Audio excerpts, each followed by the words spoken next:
So our Q3 market update, where do we begin? Let's hit the most recent and relevant events, starting with Brexit.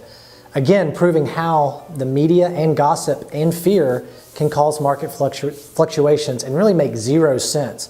So remember how we heard about for an entire year that Greece was going bankrupt and it was doom and gloom for the world economy. But remember, wasn't Greece the size of Arkansas?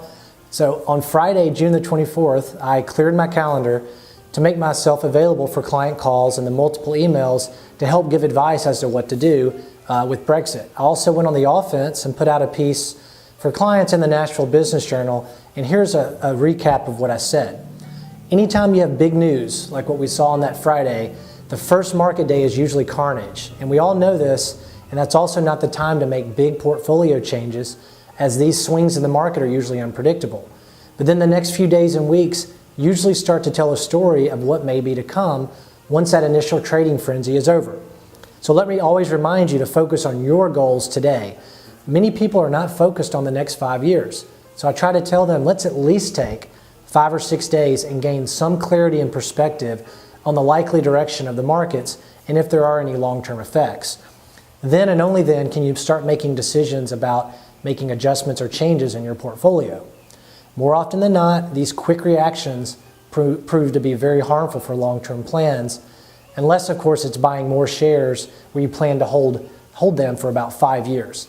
Let's take the necessary time to make good, thoughtful decisions with your specific situation in mind, not something like Brexit. Now, if you do have cash on the sidelines, consider buying, but do it in waves. So maybe do some now, next week, and over the next 3 weeks. The volatility will certainly still be there, and this strategy can really make a lot of sense long term. Now lastly, this doesn't mean, and I'm not saying that you shouldn't sell anything, but it does also mean that you shouldn't make any panic decisions. Okay, so what happened with Brexit? The following days after that Friday, the market literally returned almost all of those Brexit fear losses.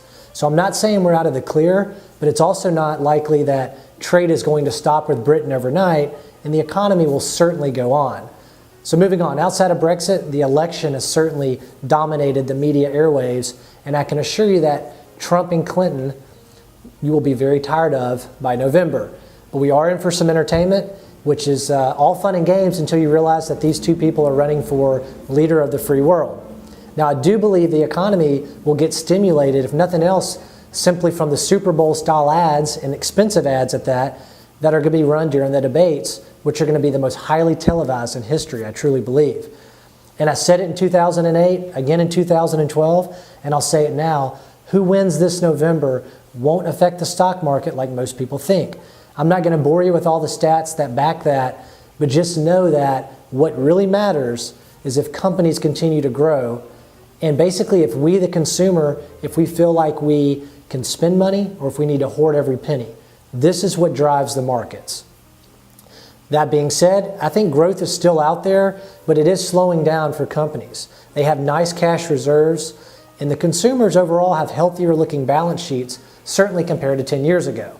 So I could see a scenario where we have a few more years of stock market growth, but increasing volatility, making it likely that we stay in this sideways kind of yo-yo market for the rest of the year.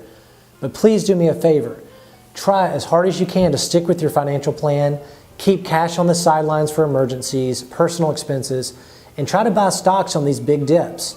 And even more important, ignore this junk on TV. Spend time with your families, your friends, and enjoy experiences. You can't take the money with you, but the experiences will truly leave a legacy. Until next time, I'm David Adams. Thank you.